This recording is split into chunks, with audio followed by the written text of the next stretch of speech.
Angel Studios is known for blockbuster hits like The Chosen and Sound of Freedom, but the full story of how this startup changed Hollywood forever begins with a pooping unicorn. This is where your ice cream comes from. The creamy poop of a mystic unicorn.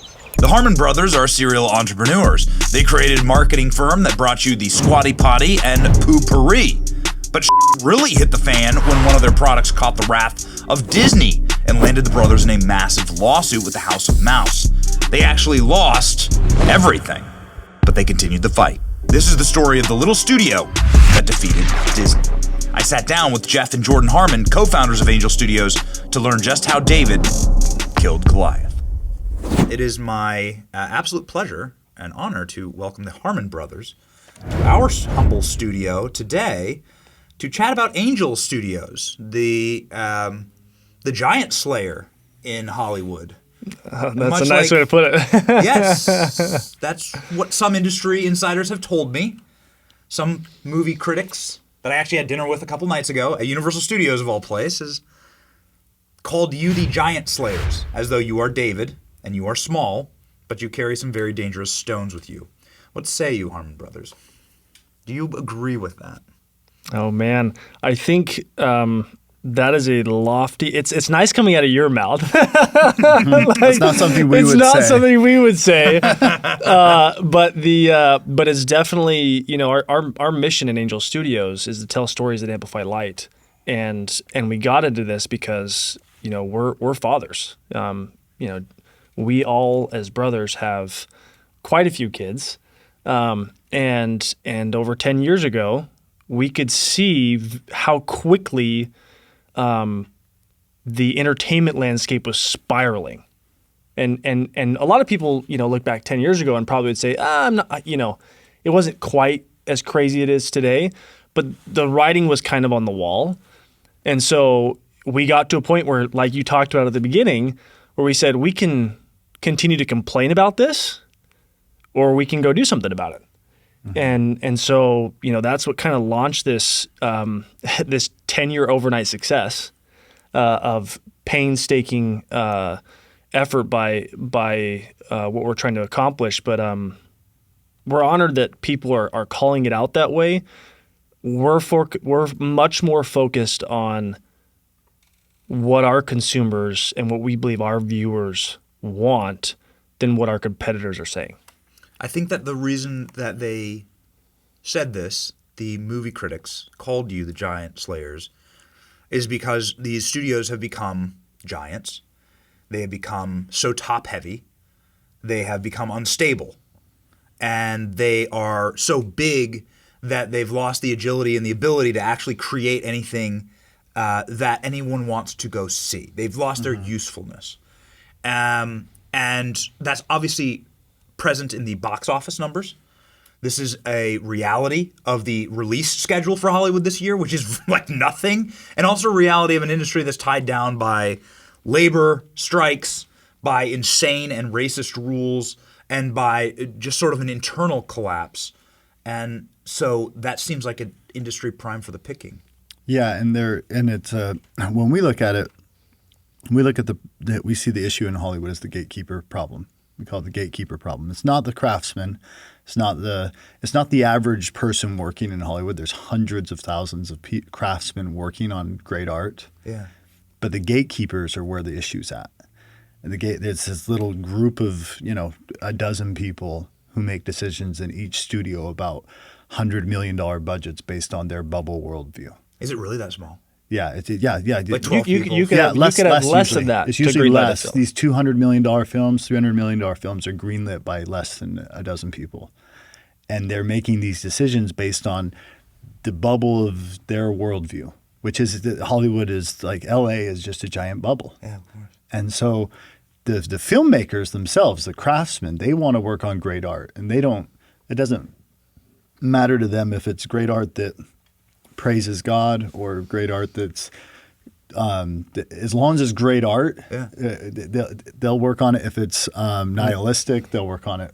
Whatever, as long as it's like just gives them their craftsmanship, right? They want to exercise that craftsmanship, and the gatekeepers are the ones that are guiding this culture in a like a direction that nobody really wants. Like they're not making movies for people, No. right? No. Saltburn is not a movie made for real people. No. No human wanted to see the Marvels. Okay? No human wants to see Rachel Ziegler as Snow White. Right? Yeah. But rewind back 200 years to the Brothers Grimm who wrote Snow White, and no, yeah. they also don't want to see Rachel Ziegler. And Rachel Ziegler has gone out of her way to shit talk Walt Disney. It would appear that Rachel Ziegler doesn't want to see Rachel Ziegler. That's exactly right. That's exactly right. Yeah. If you just listen to the words she says, she doesn't want to be cast as Snow White, which is so true. It's funny because it's true. Yeah, it's this very She strange despises paradigm. the source material. I think that's probably a little bit of the problem. Is some of that gatekeeper mentality has this Jeff called it a bubble, but there's this element of that they know best, right? That they understand what we should like, and that they're on a different level in terms of their intellectual behavior. One of the things that we've kind of based our entire business model off of, there's a book called The Wisdom of the Crowds. And it goes into the concept that when given the right parameters and the right sandbox, the crowd can actually make better decisions than most any expert. Than executives. And it gives many examples of this. One being Who Wants to Be a Millionaire? Remember that show back in the day where it's like, who wants to be a millionaire with Regis? And there was the 3 lifelines that everybody watched the show, and one was 50-50. You could split cut out 2 of the answers. Another one was ask an expert or a friend. And the third one was ask the audience or the crowd. Guess which one wins? Guess which one was the highest probability of giving you the right answer? Fascinating. Ask the audience. Yeah. Ask an expert was 62% of the time. Ask the audience was 91% of the time. If you take this concept and in the wisdom of crowds, it goes through and gives you the principles that have to be in place in order to make good predictions with the crowd, and you build that into a system, then we believe we can pick movies way better than any Hollywood elite. Can you explain that? So you get what we've done is we have 260,000 people they've become members of what we call the Angel Guild. And the Angel Guild is this group of people who either pay for a membership in the community or they've invested in a project, like a crowdfunded project. And they get to watch all the submissions that come into Angel Studios. This guild picked Sound of Freedom. It picked His Only Son. It picked Cabrini, which is coming out here next month. His Only Son and Sound of Freedom were both rejected by major studios. Yes. Because His Only Son, for whatever reason, wasn't, it wasn't the right film, or they didn't catch the vision of it, and then it just all of a sudden pops up on the Angel Guild as this super high score, and we went, whoa. Because we don't tell the Guild what the budget is. We don't tell them who directs it. Yep. We don't tell them any of that material. Can I stop for a second? Yep. These are a 250,000 people who have access to the movies that you may or may not release. Yeah, they just have them inside the Angel app on their phone. And they're watching these and rating them. Yeah, they're watching them and they're just casting a very simple vote. How would you feel if this never became an Angel movie? We now get 21 submissions a week. Yeah, very disappointed, somewhat disappointed, not disappointed. We get Interesting. 21 films submitted a week on average, and they go and vote on them, and most of them, like 98% of them, never make it through the process because the guild's very strict. Yes. But we discover these super winners, the Sound of Freedom or His Only Son was number 3 in the box office last Easter and ended up in the top 10 on Amazon Prime for 3 weeks at Christmas time. And This is a little $250,000 film that pops up because the audience says, this is amazing. It's very good storytelling. it's built like a $5 million It looks like a $5 million film, but the point is it was fun to watch it, not only get into the top 3 in the box office, but then when it went on to Amazon and lands in the top 10 of Amazon, it's It's like competing ahead with of The Flash It's competing against 40, 50, $100 million films. $250,000. But again, the audience was able to see before any executive possibly could that there's a really compelling story in here. Some of these films are sitting around. How long did Sound of Freedom sit on a shelf? Oh man. Well, it was made, they started on it 8 years ago, and then they built it, and it was built inside of Fox. And this Fox team greenlit the film. They made the film, and then right before it went to distribution, Disney acquired Fox. They fired the whole team that was working on that project, and then they shelved the film and said this doesn't really match what they wanted to do. And it took Eduardo Verástegui, he's the producer, took him a couple of years? A couple of years to get out of Disney. To get it out of Disney. And that was a huge battle for him. He finally got it out. Then the pandemic hit, and they got stuck. And then it was a few more years. A few more years, and then we came around and we picked it up. It's almost miraculous. Yes. Yeah, that story, I mean, what's interesting about that story is that he had gotten to the point, I mean, Eduardo, he probably, I don't know if he's going to want me to say this out loud, but now that the movie's out, it's probably fine. But he said he got to the point where he calls he emailed Tim and calls his attorneys. He's like, can I just post this on YouTube or something? He's like, I don't know. Yes! He's like, yes, to their channel. He was seriously calling his attorneys like, maybe we should just post this on YouTube. He's like, I got to get this out here. Like, this message needs to get out there. Like, Yes. he cared that much about the message that he was like, I don't care if I put millions of dollars into this. I just need this message out. And it just, he kept running into wall after wall after wall. And during the kind of 2022 and 2023, coming into 2023, he met our brother Neil at what conference was it at? World Congress of Families in Mexico City. So he's at this conference. They end up on a panel together, and they meet. And we had known Tim for actually quite a few years. A little bit. We didn't know him super well. We were acquaintances, but we knew of his work and what he did. And then we ran into Tim January of 2023 at the set of The Chosen. We were literally Neil and I were out there visiting the set of The Chosen. He was on the set, and he's like, Tim, you're talking about Tim Ballard. Tim Ballard, yeah. Who the movie's about. Yeah, who the movie's about. And he comes up to me, he's like, guys, the rights might be coming available because someone had been trying to distribute it but couldn't get it anywhere. And he and Jim Caviezel come out to our office. And so they come out to our office in March of 2023, and they're like, we want to sit down with you guys because we feel like there's something special here happening in Angel. We had just announced our theatrical division with His Only Son that was coming out at Easter, and they came out and we sat down with Jim Caviezel and had an incredible conversation with him. That man is remarkable. Like he fears one person, and that is God. Yes. And so we got done with a couple hour conversation, and Jim said, I can feel and hear that this movie needs to come out here. This is the place where my heart is jumping out of my chest. This needs to happen. And we pulled the teams together and put together a distribution agreement in less than 5 days. Wow. Mm-hmm. Now, to put that into perspective, most distribution agreements that we work on take anywhere between 3 months on the low side and as much as 6 to 12 months. Because you're talking about them having invested millions of dollars into production, and you got to make sure you get all the rights correct, and you got to make sure you understand the strategy and that you're all aligned on how you're going to move forward. And it just takes time. It's a big decision. It's a big decision for Angel because we're putting our entire brand and our effort behind something, and we need to make sure. And we know that when we sign on that dotted line, we're going to be spending significant amount of resources. Well, and Jim called us before we signed. And what did he called you, Jordan? He was just like, you understand that if you take on this project. Yeah, he called me and he says, you need to understand that if you take on this project, all hell's going to break loose. And the enemies that you thought you had is just going to be way bigger than you've ever experienced before. Mm-hmm. He wasn't wrong. It was and then we scheduled it for September, a release.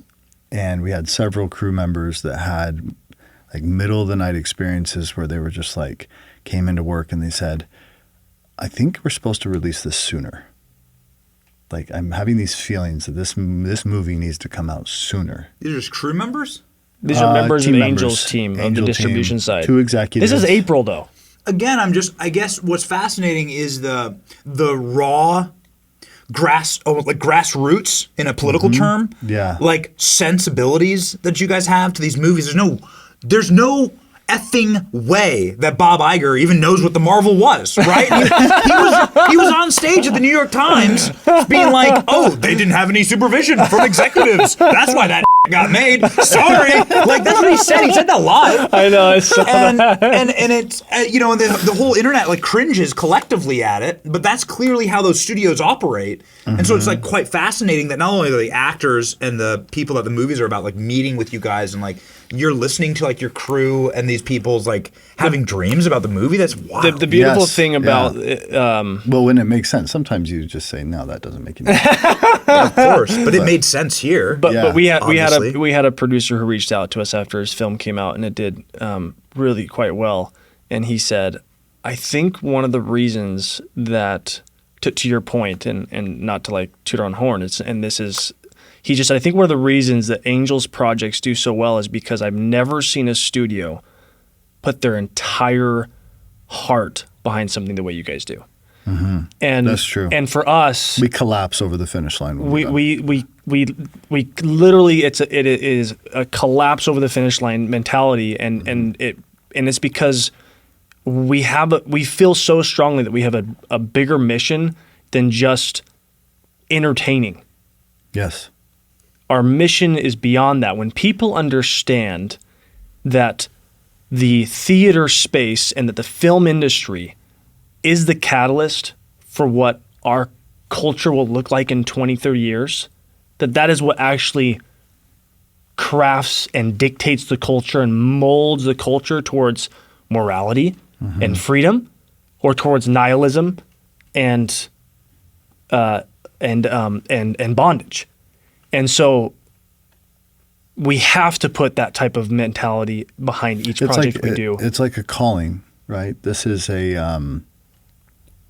we want to build something that we want our kids.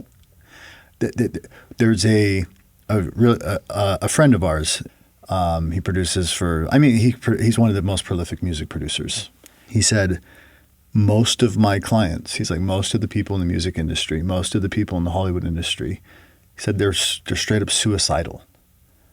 And he said it destroys when somebody's coming into this industry. He said, Metaphorically or physically? physically suicidal. He said it's the vast majority. It's like he said The musical 9 out of artists 10 musicians have have had suicidal thoughts of moments. suicide. And he said it's destroying them from this industry is just destroying people. And Not because of who they are, their nature, but because of what the industry's done to what them. the industry's doing to them is destroying them. Wow. And no one's going to disagree with me when they hear this, that's in the industry. And if you look at another guy who had funded major Hollywood projects, he said that one of his friend's sons was like, I want to go into Hollywood. And he sat down with him and said, I hope you understand that if you go into this industry, most likely you will come out not as good of a person as you went in. And he was warning him about the dangers of going into this. And for me, beyond just changing culture, I think I would like to see a world where people of faith no longer have to fear their kids entering this space. Yeah. That right now, if you go into the Hollywood space, parents are terrified. Yeah. Why? Well, bro, because as a parent, I don't even want my kids to go into the theater.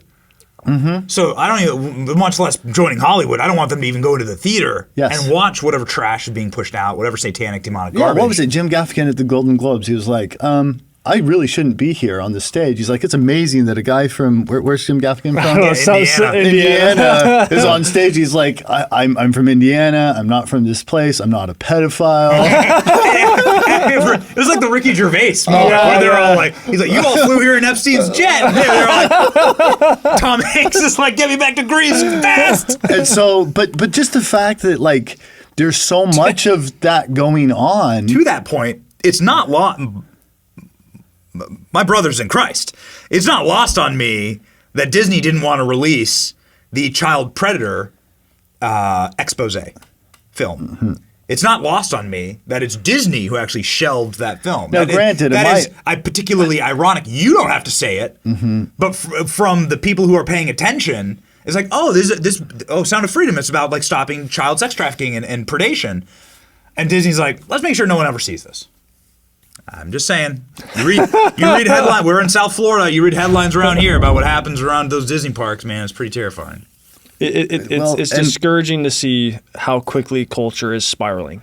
Yeah, but if we can build an alternative system outside of Hollywood that actually, like, we are people who believe in the creator of the universe should be the greatest creators, not nihilists. That's wonderful. What is that? Like, there's no reason why we shouldn't be the greatest creators that the world has. Yes. But there's not a safe structure for it. Right now, it's all corrupted.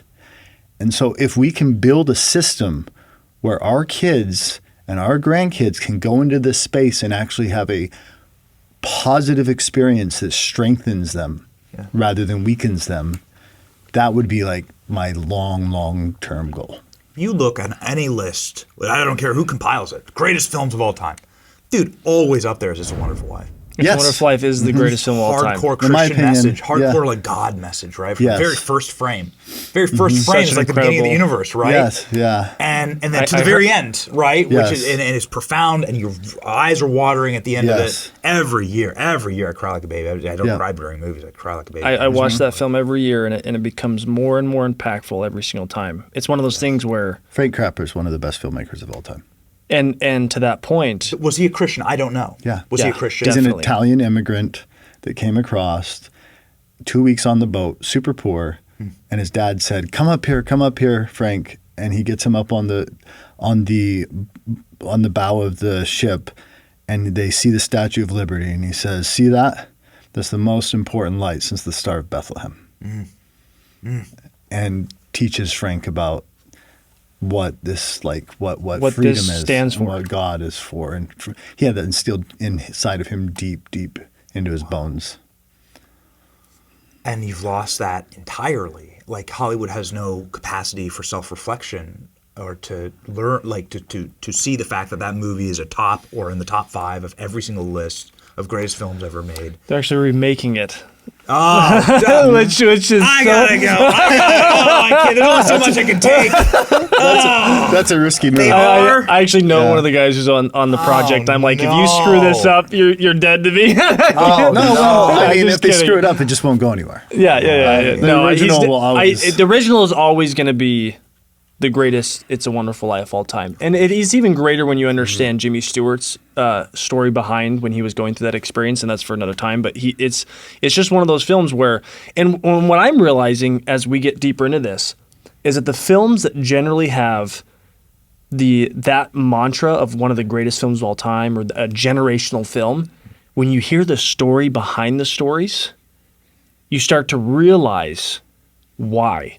It's because of pain. Pain is what allows for great art to surface. It also is what allows for great people to surface.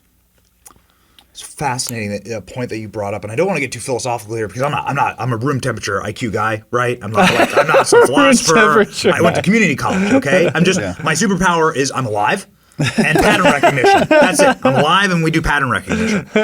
And you do come to recognize that the most beautiful buildings were built by believers, and generally people of faith. There are many beautiful buildings of faith around the world. Our Christian tradition throughout Europe and throughout America has produced the most beautiful buildings in these continents, okay? And you say that it's impossible to create, like, without God, with that nihilism in your soul, like, you just really can't create something beautiful or of lasting beauty. And that is so deeply representative in architecture. I'm saying that people who believe, I think, can create greater stuff. That's my point. People of nihilistic behavior or creations can create things that are very engaging and that can be very compelling stories, but they're not going to be. They end up empty because they don't believe in anything. Full of life. They end up empty. They will never be timeless. But that's what what were the last classics that were made? Were there any classics made in my lifetime? I'm 37. Well, I mean, there's a few. Like Pursuit of Happiness is a classic. Yeah. Pursuit of Happiness is what deep meaning. There's There's a bunch. I would actually say Godzilla -1 is a great classic. Yeah. You have to rub it into you again, but right before we get into this conversation. Godzilla -1. They wanted that. I didn't know about hey, it. I Japan, tick, tick, tick. You listening? They want the next one. Yeah, I think we could have made it even bigger than it was. Jeff got out of that and he texted me, Neil and I, and he said, "Holy smokes, that film's amazing. That amplified light. That could have been an angel film. Mm-hmm. It's honorable. It's honorable. It's true. It's noble, and I it's immediately layered watched and it has subtext. It's not gray sludge. Yeah, exactly. It's so forgettable. Yeah, it's a beautiful film. And it's a great point that Critical Drinker brought up the other day. He's like, by the way, I hate Godzilla. I've never watched another Godzilla movie, but I watched this one and I was like, ooh, this is good. This is good. Because the story is actually a human story. That's right. That's right. Set piece. And honorable. Yep. Yeah. So So Critical Drinker, who's a critic that I know you like and he's we amazing. all like. He's amazing. And he's like, The Rock is over 50 years old. And he was supposed to be the next Schwarzenegger. Mm-hmm. And while every one of us have gone to a Schwarzenegger movie, who cares about the title? It's the Schwarzenegger movie, right? We go to the Schwarzenegger movie. I was raised on Schwarzenegger movies. A kid of the 80s. I'm sure you guys do. Yeah, that's right. Yep. Like he's like, you've never gone to a Rock movie because of The Rock. Mm-hmm. It's all just utterly forgettable. It's all totally merchandised and then gone as soon as you leave the theater. None of it has any lasting impression, and they haven't been able to turn the guy who on paper should have been the next Schwarzenegger into that. And they never made it in classics. The Rock's never been in a classic. That's not true, right? And so I think that is. I like Jumanji. I thought it was pretty good. Okay, I don't know if he listed as a classic, but yeah, sure, it's not a classic. It's on my classic it's list. Junk food. It's junk food. I have nothing personally against The Rock. Sorry, Dwayne. As far as films go, that was junk food, but I did like it. Yeah, junk food. That's exactly right. What a great way to say that. And that's what I'll call it from my now on. wife It's always, junk food. It's seed oils. There's nothing. Yeah, there's nothing like you can eat it. And it's not, but it doesn't give you. It doesn't because you have no lasting value. My wife always calls classic films are heartwarming. Yeah, meaning when you finish them, regardless of the story, they change you. Yeah, they actually change how you perceive the world in a better way. Here's my follow-up to the sort of like the laying the groundwork here of being a believer in a higher spiritual power. And making great art based on that belief. Why is it so hard for Christians to make good movies? I think it's because we avoid Hollywood. So the culture of Hollywood is too toxic for Christians to want to be part of it. Yes. I think that's – and it's not – I'm not saying we shouldn't avoid it. Like I actually think it's correct because out of all my friends that went into the Hollywood business, which I had zero plans of going there, most of them – have struggled with faith, the vast majority. And they didn't think they were going to, but they did. Because of the culture around Hollywood itself. Mm-hmm. Yep. And in order to develop a generation of artists, it requires mentorship and incredible craftsmen building you up. One of the things that a lot of these directors do that are exceptional directors is they'll go pull one or two or three other directors under them. And they mentor them up. And so we're now multi-generations of removed from when Christians were being mentored in that space. Yes, but now we're seeing starting to see a resurface a generation like so. For example, Alejandro Monteverde, who directed Sound of Freedom, or Eduardo, Dallas and John Irwin, Dallas Jenkins with The Chosen, John Irwin with Jesus Revolution. There's a group of directors that are coming up that have been close enough to great art that they're elevating everybody around them. And Alejandro says, one of my goals is that before I die, I've found multiple other, not exactly Alejandro Monteverdes, but multiple other people who I can mentor up and spread. It will be great artists. The great artistry, but that doesn't offend God. Mm-hmm. So we just screened Cabrini in this studio And I was straight out of the get, first 5 minutes, I'm like popcorn on the floor, like kind of gasping because it just looks beautiful.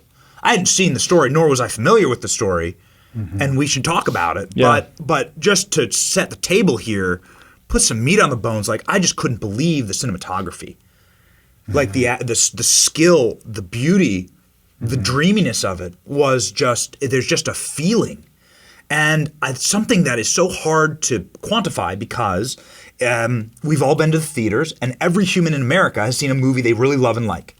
And there's always it's a professionally made film, and you know the difference intrinsically. You don't have to learn the difference between that and a college movie that was made by a bunch of first-year film degree students. This is the greatest of the great. You just know this is a great movie. And so that's what blew me away on the filming of Cabrini. There's a lot of really awesome stuff that we just saw in the 2-hour film.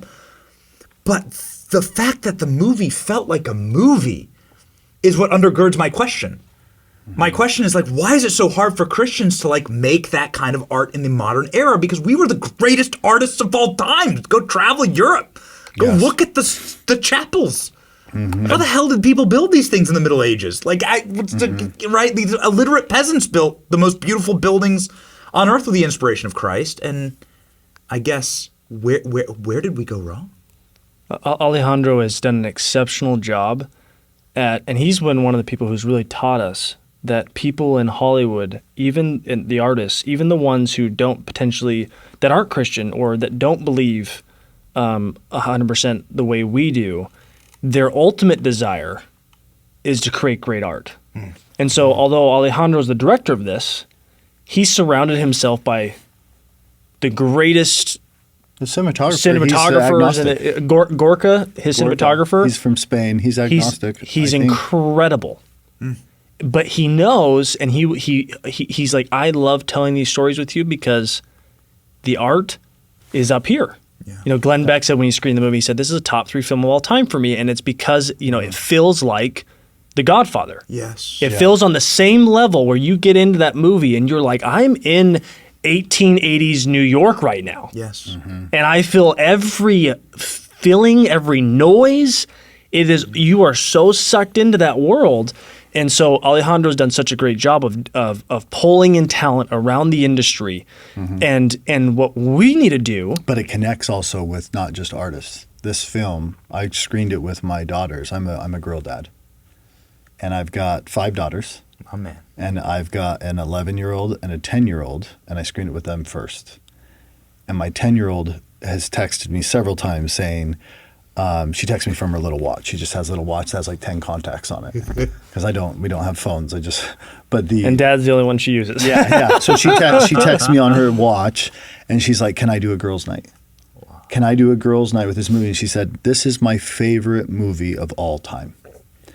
And to be able to have a piece of this, like it's got subtext and it's beautiful, and the message is, you don't have to be somebody great to change the world. Cabrini is a little tiny Italian immigrant nun who has 2 years to live because of tuberculosis. And she built an empire as big as anything that Rockefellers did. I mean, it's one of the most stunning stories in history. I couldn't believe I didn't know about her before. And but just being able to have a film that's not only great art, because The Godfather, great art, but it's dark, right? It's not heroic. It's dark. It's heavy. This film changes people and leaves them so much better than they went in. And it's probably one of the I cannot remember the last time I saw a film that was made recently that my 9-year-old, a teenager, a millennial, a boomer, and a 70, 80-year-old, that they can all go together and walk away awestruck. And critics are liking it, which is even more shocking. This may be the first. This may be the first faith film in history that mainstream critics and the audience are going to love. It's 100% with critics on Rotten Tomatoes, which shocked me. I thought for sure it'd be like Sound of Freedom. Granted, Sound of Freedom started at 92% on Rotten Tomatoes, and then all the controversy hit, And it's like, and it just dropped and dropped down to the 50s. Yeah, like review bomb. It took 3 months. Was the critics or the audience on Rotten Tomatoes? the critics, the audience gave it a 99%. 99. It was matter the of fact, highest it's rated box office from the audience of all time. highest rated wide Release box office of all time. It's like 99.5. It's almost 100%. It was 100% for the first couple months. So part of my personal critique for what is a Christian movie or a conservative movie is so heavy-handed with the messaging. Like beat you over the head. Preachy. Dude, it's the same as the libs, right? So it's like They're a sermon first. As grotesque as Going to Barbie was, and it was like repulsive. Like my wife and I turned off Barbie, right? I also don't want to be boxed around the ears by my own side as much as I agree with that, because I feel like eventually the overarching eventually I just want to watch ball players play ball. I want to watch singers sing. I want to watch entertainers entertain, and I don't want a political message actually. And that's what was amazing about Cabrini, which we just screened here, which was the messages were subtle. They were based on a true story, right? So that's also very important. They were based on things that happened. Like the greater overall messaging was not like clobbering you.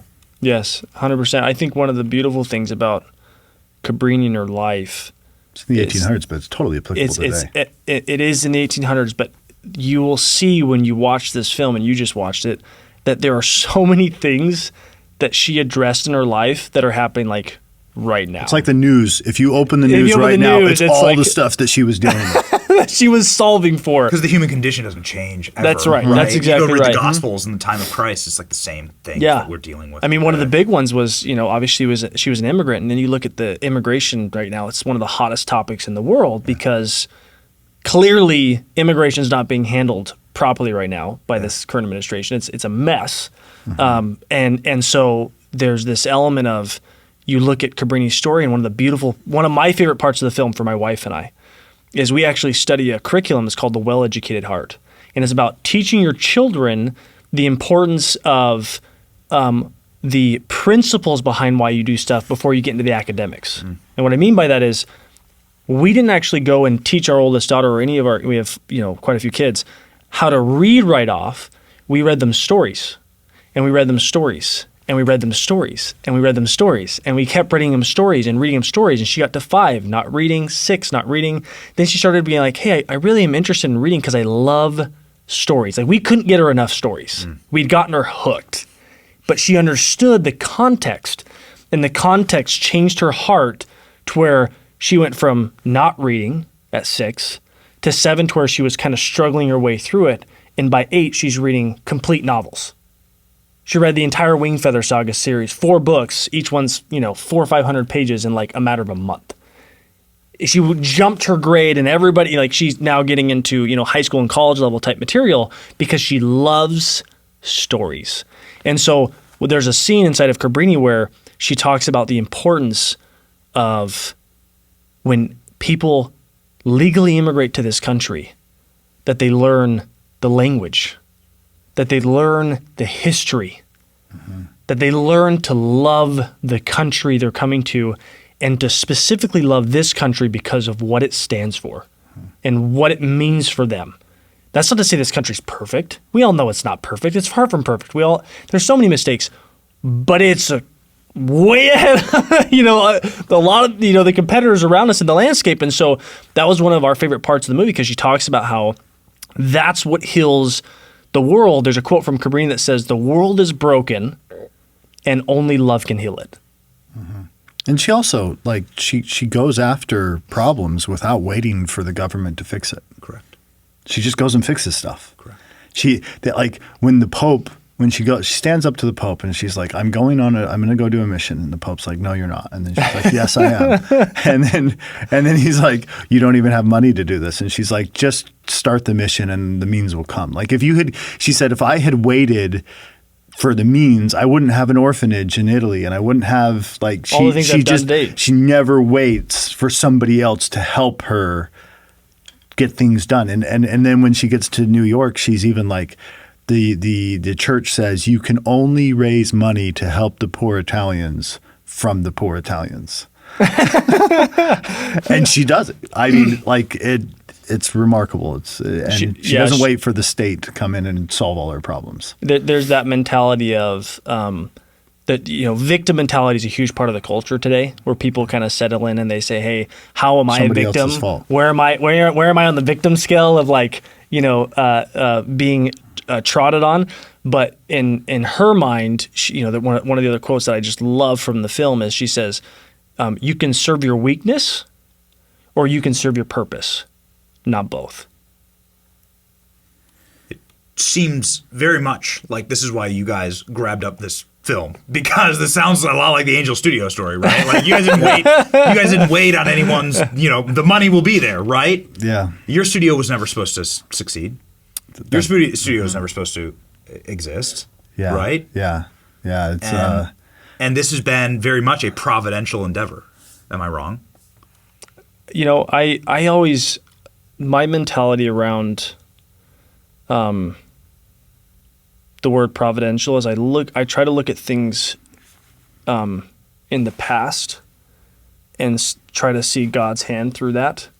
And I'm very careful about calling something providential only from the standpoint of saying, because sometimes people get in this mentality that they're on God's errand and they can do no wrong, which is a dangerous thing to get into. And so for me, I look back at our history and I'm like, I can see so many things that have happened, from Angel surviving a lawsuit with Disney. That to our knowledge, no startup has ever survived. And the viewers probably have no idea. We got sued. We got sued by Disney for 4.5 years. It was a remarkable story that we'll have to jump into sometime. But there's all these points throughout our history that I can see miracles that have happened, but I look at them as miraculous in hindsight versus saying in the moment, like, I'm on God's errand, because I just think that could be very, very dangerous. And so, well, if you look at things in hindsight and you say, okay, every morning I'm going to get up, I'm going to pray, I'm going to meditate, I'm going to read from Scripture, from ancient Scripture, ancient wisdom, and I'm going to do my very best with my agency to honor God. And when God intervenes, I'll adjust, and He gives me a little bit of direction. Then when I look back, I can say because God's omnipotent, which means all powerful, and He's omniscient, which means all knowing. And if He's both of those, and He's truly both of those, then I can look back and say, every time something went right, that was God inspiring me. And every time I did something wrong and the fruits were bad, that was me. Because God doesn't make mistakes. And I do. I make tons of mistakes. And so looking backwards is, I think this is what you're trying to say. You said it much it's better than much easier to look at it retrospectively and say, I'm going to give thanks to God for His divine providence on all of these great things that have happened in my life.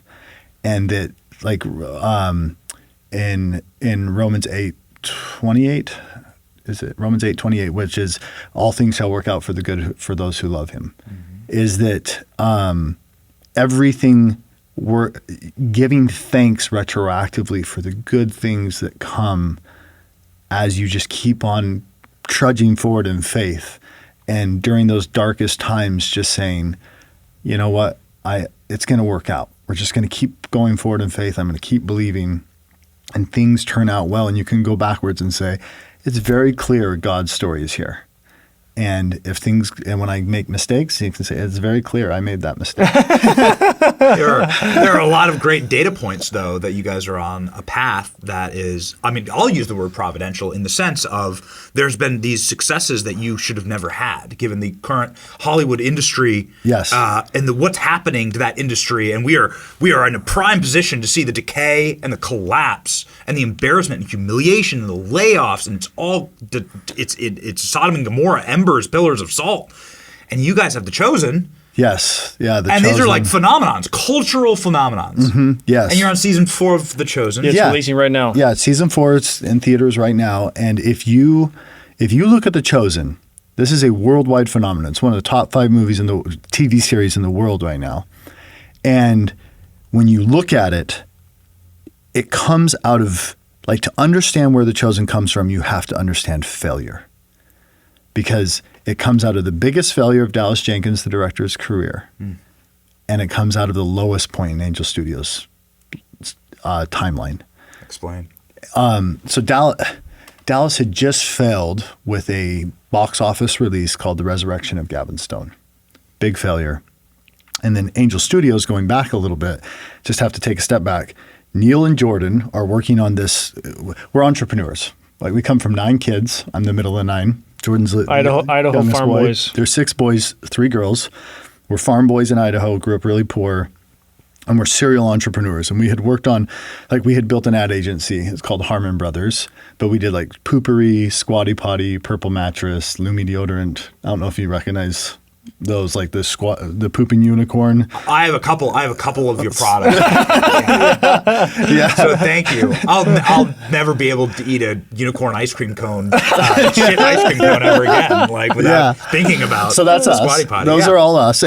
And so we had built this agency, and we had read Creativity Inc. and we had thought maybe there is a way we can transition into like bigger content the way Pixar did. Pixar was an agency first, and then they went into film. Ed Catmull. That's great. Yeah. Amazing stuff. And Neil comes to me and he says, Jeff, I think we had created this list of different businesses we might start to solve problems.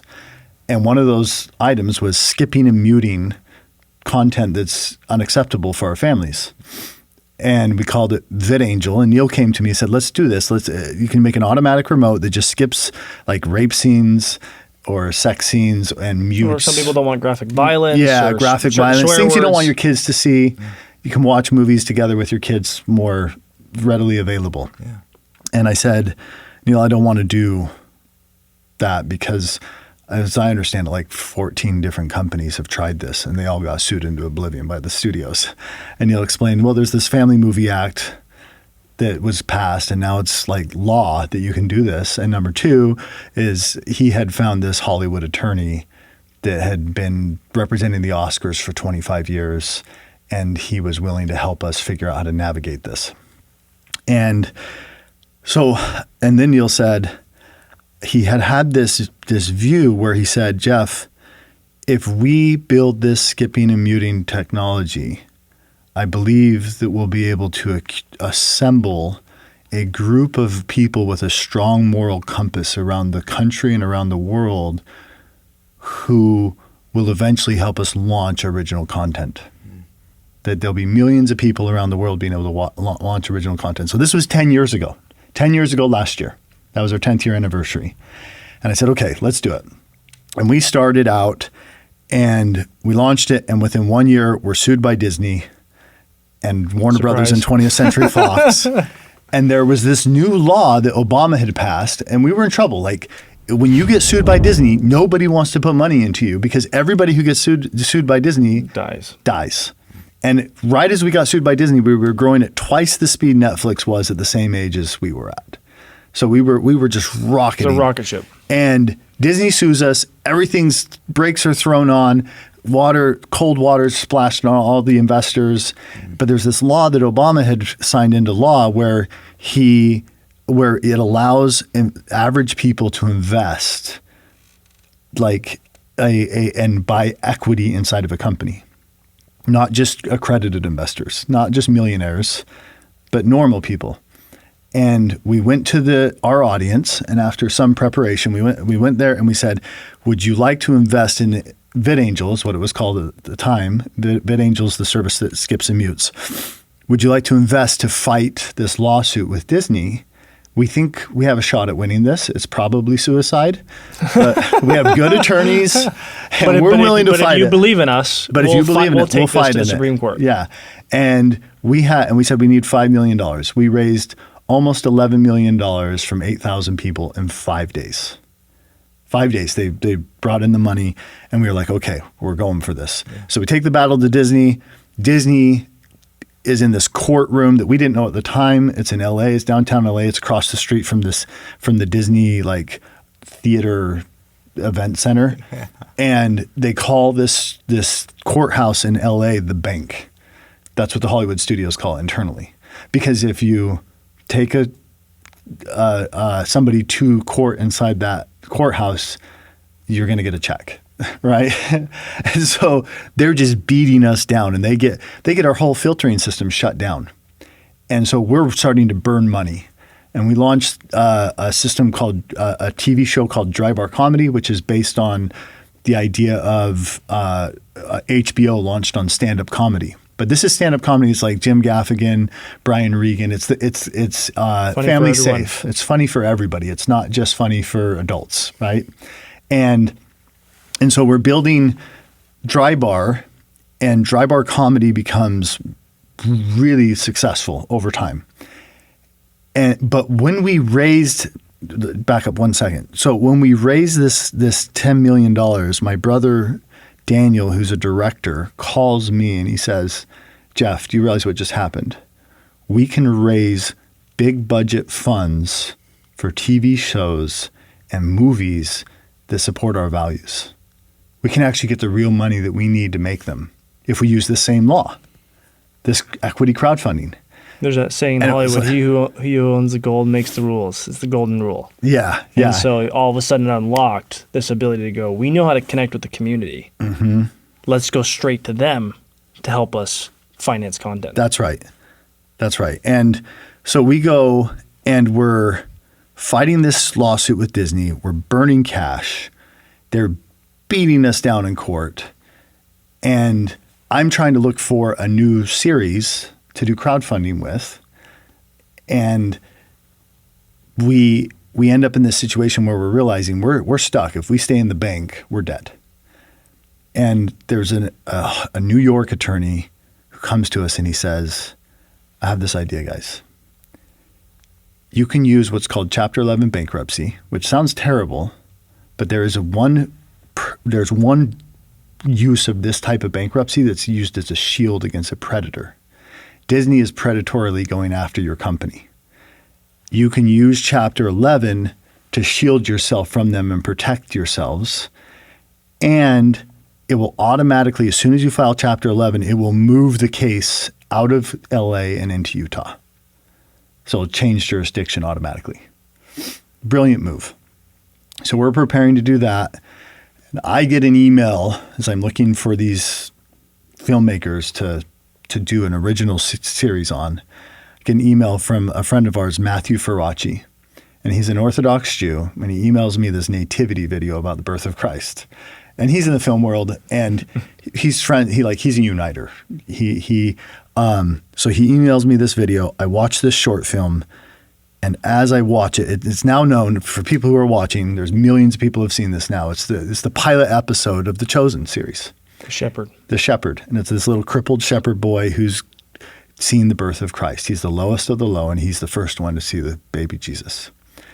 And when it gets done, there's like this flood of ideas and information and knowledge about how to take all the skills we had learned over the years doing poopery and squatty potty and purple mattress and Lumi deodorant and crowdfunding and all of these things to build a crowdfunding campaign using this short film to raise money for a series. And I called Matthew Ferracci and I said, Matthew, tell me this guy Dallas Jenkins has a series he can do off this. And Matthew said, that's why I sent it. It's because he's got a series idea. And I go to my brother Neil, who's the CEO of the company of VidAngel, and now it's called Angel Studios now. And I said, Neil, I think I have our original series, our first original series. And he's like, oh, cool. What is it? I was like, it's a Bible show. And Neil's like, no. He's like, I thought we wanted to be different. Yeah. This is where you go to die if you want, and churches do Bible shows. And I said, just watch it. And he puts on earphones, he watches it on his laptop, and when he gets done, he pulls off his earphones and he has tears in his eyes, and he said that he remembered his initial vision from years before of original content. And he said, this is why we created Angel Studios. Is for this type of content. And so I said, well, Neil, we've got an issue. 5 things that I had come up with that were going to be problems is 1, Dallas Jenkins is a Hollywood director. He had just had a big box office failure, but he did not like the idea of skipping and muting director's content. Like that's a no-no, okay? Number 2, we're doing crowdfunding. Matthew Veracci told me he hates the idea of crowdfunding. Number 3, we are being sued by the largest studio in the world who has owns Hollywood. At that time, they were 50% of all revenues out of the box office were coming out of Disney. And we're being sued by them, and so he could get blackballed. Number 3, we're members of the Church of Jesus Christ of Latter-day Saints. We're Mormons. And he's a Baptist. And his dad, not just a Baptist, his dad is the author of the Left Behind series, which is the biggest selling book series inside the evangelical world. Way. Jerry B. Jenkins. What? And I was like, oh man. We got 4 things knocking against us. And then number 5 is we're filing Chapter 11 bankruptcy in about a week. And so I was like, Neil, pray for me. I'm going to go get on this call with Dallas. And I get on it, use all my sales skills, talk to him. What I didn't know is that he was at the lowest point of his career. He had just had this huge box office failure, and he is just struggling because he had taken and pitched this. Literally, our current VP of distribution was at a different studio at the time, and he had been pitched by Dallas this TV series, and he said they were like, "No, we're not really interested in this." And one of the guys at Sony told us, he said, "I missed that one." And he had told Matthew that he was ready to Yeah. hang up the hat and just be done with this industry. So he was at a really low point, and it allowed for this magic moment where you've got 2 Mormon brothers, an Orthodox Jew, and a Baptist Sounds like a horrible joke. coming together to make this TV series. And so he comes out to Utah with his wife, Amanda, and we go to church together, and I just said, you just need to come in eyes wide open. We have no interest in controlling your content. We don't have any interest in saying, this is how you should make this series. We want you to make the series the way you want, and our job will be to help you get it out to the world. Matthew Veracci, who helped co-found The Chosen, he said, if you love angels, if you love The Chosen, it's because of Dallas Jenkins and his team. If you know about The Chosen, it's because of Angel Studios. That's our job. We're going to get this out to the world if you make it. And so we pitched him and Amanda on building an original flagship series to launch Angel Studios, to launch this alternative Hollywood system. And they said yes. And then right before they're headed to the airport, we pull them aside and said, one more thing. We're about to file Chapter 11 bankruptcy. And Amanda's like, why not? Yeah. Why not? That's okay. Let's go for it. Let's go. And so, to their credit, they take this leap with us and jump into basically a fiery furnace with us. And I just want to grab. So we start this process of saying, okay, are we just going to fund it? Is Angel Studios going to take some of our money and buy this original short film from his church? Because first we have to buy the short film. And then we decided we can't buy it because if Disney wins this lawsuit, We don't want Disney to have a hold of this special show. Mm-hmm. So we decided not to invest as Angel. Then Neil and I were like, well, we could just invest. We'll go and invest in this series. And then we talked to him, and Disney was threatening to sue us personally and destroy our livelihoods. And we're like, well, then if they sue us and they win, then they could still get a hold of the show. And so it was about 6 weeks later, I fly out and I meet some friends and I bring some friends in and I said, hey, do you want to invest in this show? And we put together a group. I'm getting too much into the details, but so we start this process of making sure it's a separate company, but we're working as one team, but they've got a separate organization called The Chosen. And then we have Angel Studios, and we go and we build a crowdfunding campaign to raise money, to help The Chosen raise money. And it takes 18 months, and it is grueling. 18 months of just like it wasn't 5 days. Like we raised $10 million for us. It was 18 months to raise $10 million. When you think you've got everything figured out, and God's like, actually, you don't have it all figured out. Yes. Here's a new challenge. And so during that process, because we bet the farm on this series, and when we finally are getting things together and the money's starting to come in and we're getting ready to film episodes 1 through 4, because we got the money for the first half, Dallas sends this text message. And he says, earlier this year, I faced the biggest disappointment of my career. I went from a hot director with 3 successful companies wanting to make movies with me to a Hollywood irrelevant in about 3 hours. That's what happens when you fail at the box office. And Amanda and I were home alone, shell-shocked, and God showed himself to us in many ways I'll tell you about sometime. But the 2 clearest messages we got were, you're only responsible to bring your loaves and fish. God feeds the 5,000. 2, and Amanda felt God say to her that she had no idea what it meant, I work in impossible math. She thought that might mean a box office turnaround and a miracle for my film. But that didn't happen, and she still wondered what it meant until tonight, when it's becoming clear that God is taking the loaves and fish of this string and doing impossible math. Amanda said, this is what he's referring to. This is what he was referring to. And then he just said, grateful for you guys. So we go, he films in the freezing cold in Texas. He films episodes 1 through 4. And these episodes have so much magic. This first season has so much magic.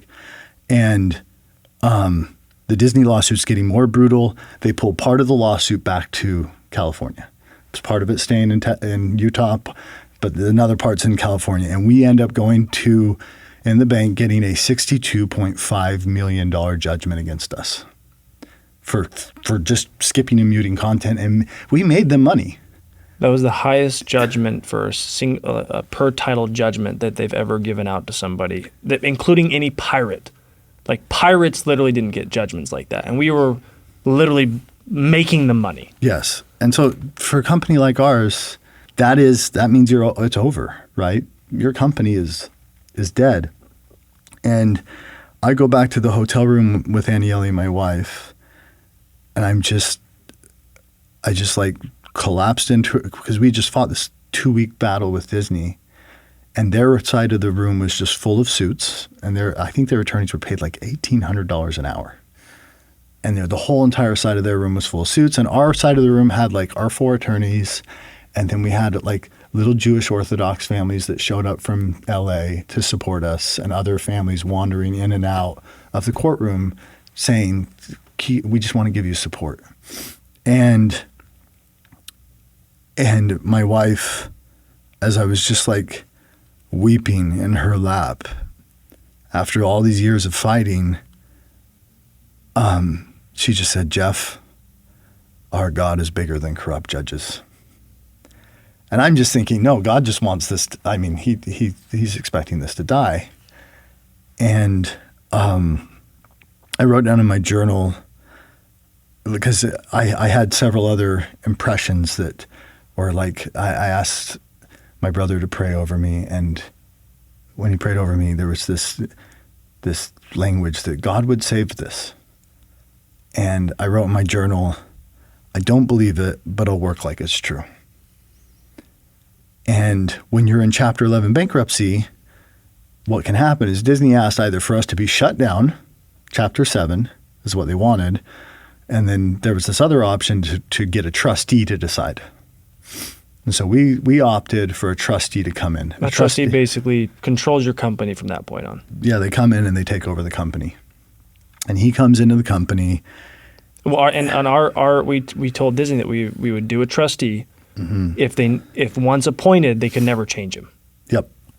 As long as they can't change him, because you can usually change him out anytime you want to. We'll voluntarily do it if they won't change him. So the trustee comes in and he says, one of you two's story isn't adding up. It's either you or Disney's. I'm going to figure out who the bad actor is, and I'm going to shove it down their throat. And at the time, it felt like he was leaning towards us being, because just the way he came in and he was just like, you guys don't have control of your company anymore. I can bankrupt it at any time I want. I can do, and then he told us, so with episodes 1 through 4 of The Chosen, we had just launched them and they weren't working. Beautiful film, but they weren't working. And we were trying to rent them and we were trying to sell them and we were printing off DVDs, and I would get, we would have people buy 100 copies and send them out to all their friends, and only 3 would watch. It was like pulling teeth. Yeah, you couldn't get people to watch it. And I remember just telling my wife, every Sunday we're going to invite people over for Sunday dinner. and then we're going to have them watch The Chosen. So we'd invite them over. They'd have Sunday dinner and be like, hey, we're going to watch 3 episodes of this series now. And they'd be like, we got to go. And I'd be like, no, you're not. You are sitting down and you're going to, I've spent 2.5 years of my life on this and you are going to watch this series. And so they'd sit down and they'd watch 3 episodes and they always loved it every time. But how do you get people to watch it? If I have to invite them over to Sunday dinner and force them to sit down before they like the show. It's not a great scalable business model. Yeah. Everybody just do family dinners. and it just wasn't going to work this way. So it took us, we'd sold $750,000 of The Chosen. It was a $4 million, $4-point-something million to make the first 4 episodes. So we're not making back The Chosen LLC the money. And it had cost us $750,000 just to get those $750,000. Something like that. Somewhere. This is in the first 9 months of the year. Yeah, the first 9 months. And the trustee tells us, he says, if you don't do, he said, when you launch episodes 5 through 8, if you can make $1.5 million or more. Well, but before that, he came in and he said, I've done my research because he had spent months with Disney and Angel. And he said, no, that's later. That's in February. Oh, okay. Go ahead. So he comes in, he says, if you guys can, he said, in order to not go to Chapter 7 bankruptcy, if you can't bring in $1.5 million off of 5 through 8, episodes 5 through 8 when they launch, then by December 31st, then I'm going to put you into Chapter 7 bankruptcy. So our company is like, we got a ticker now. And it's not working. And in the first 9 months of the year, we had done $750,000. And Thanksgiving is when we were getting episodes 5 through 8. So we had just over 6 weeks or around 6 weeks at the end of the year. To double the revenue that we'd done the whole year. To double the revenue that we'd done the whole year. So we're the pressure's on. But there's this pattern that we're seeing that Daryl had pointed out, one of the team members on The Chosen, and that Neil and I had noticed, is that there were people coming on and saying, I really want to watch this series, but I can't afford it. And every time somebody did that in the Facebook group, somebody else popped up and said, hey, send me your email address and I'll send you a copy of it. I'll buy one for you. 100% of the time, they would give a copy to a friend, to a stranger, total stranger. And we're like, what if we just took that and said, you can pay it forward for other people to watch around the world. And then you can see somebody from Utah watched it, somebody from Florida watched it, somebody from Brazil watched it. What if we did that and called it Pay It Forward? And so we came up with this new model called Dallas and Amanda. Amanda loved the idea. Dallas was resistant. And Dallas said, I'm finishing filming. I can't get to this until November. I was like, man, we're never going to be able to build that fast, build the app to actually make Pay It Forward work. And I told Neil, I said, we're going to have to build it without Dallas getting on board. And Neil said, I already started. Like, the team's already working on it. He gets on board. We launch on Thanksgiving Day. We got to do $1.5 million in sales. And we bring in exactly on December 31st, $1.5 million. And then it just starts taking off. Giving it away for free and letting people pay it forward was working better than any other model. And it's taking off. And then the trustee calls and he says, I have been watching both parties. Disney's the bad actor. And I'm filing a reorganization plan and saying that you guys can pay off this. Your Chosen revenue is growing so fast that you're going to be able to pay off over 14 years the $62.5 million judgment. So he goes and files that with the court. And Disney says, no. We want Chapter 7. And then the judge says, the whole idea of bankruptcy is to get paid back, not destroy. Why are you doing this? I can't trust you anymore. Wow. And we're going through this process. It sounds a lot more predatory than it does defense. Yeah, it sounds predatory. And Angel Studios has been saying this is predatory. And so that flipped the judge to where he's like, oh, they are predators. Then the pandemic hits. The Chosen even goes bigger because we smoothed out the Pay It Forward system. And we appeal the lawsuit with Disney, the trial. So we're going into appeals.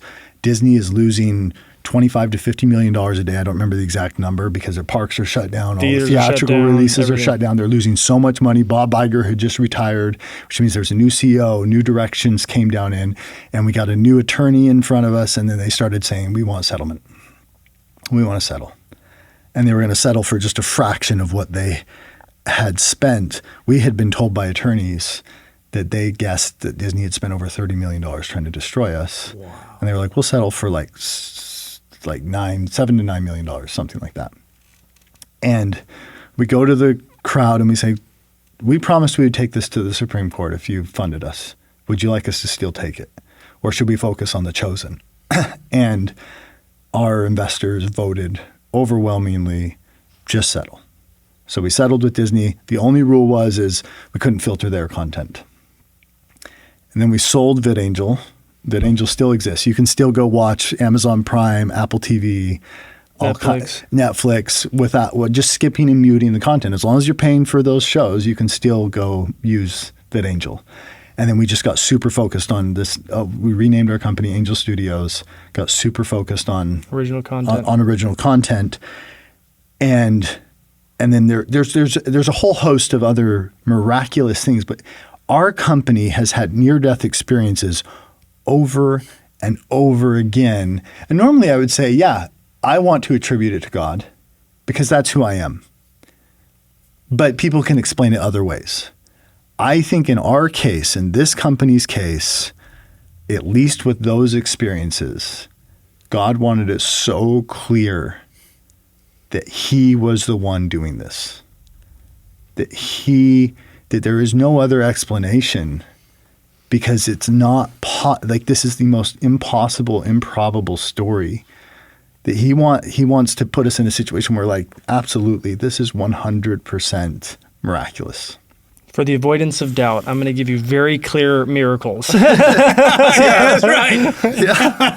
Yeah. I mean, Disney got up the day after, like the week after they got their $62.5 million judgment. Their attorneys got up in court and said, this is an impossible judgment to overcome.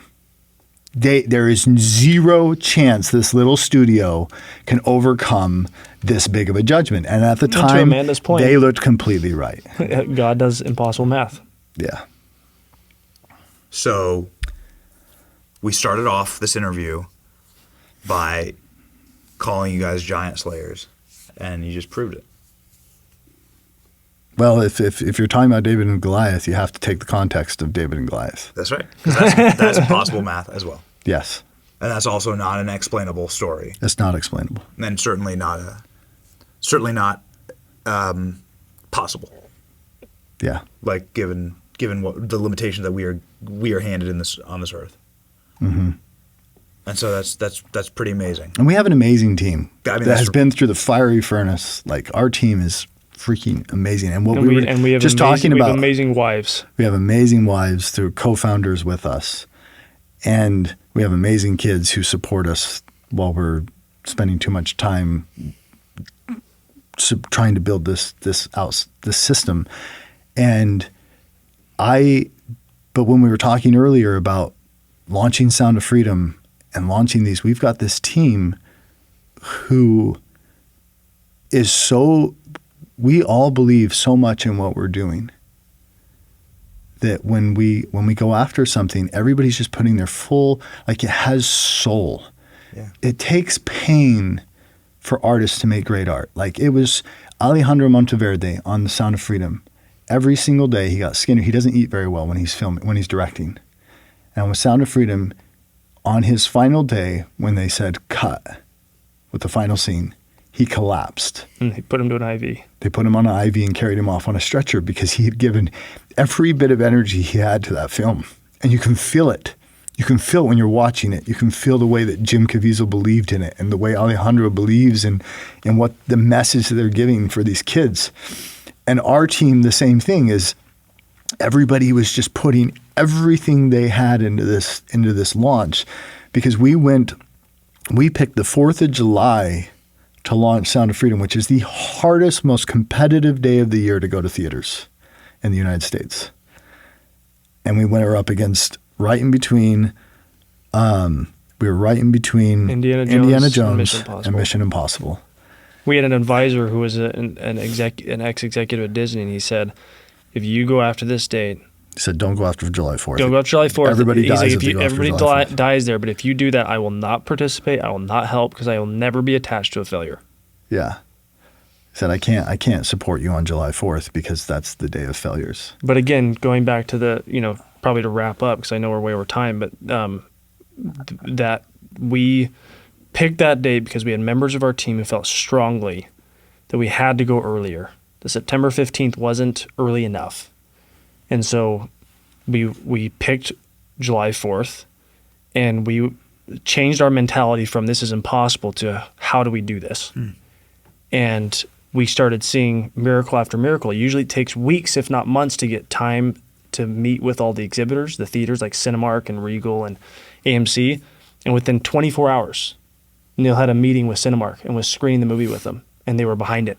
And within a few days, AMC. Regal got behind it next. Regal, and then AMC. And it was like this incredible, it was just thing after thing after thing. And so the process of watching Sound of Freedom go through the impossible math of going after a July 4th date and then watching people like you and many other influential people around the internet start talking about this and rallying their audiences behind it.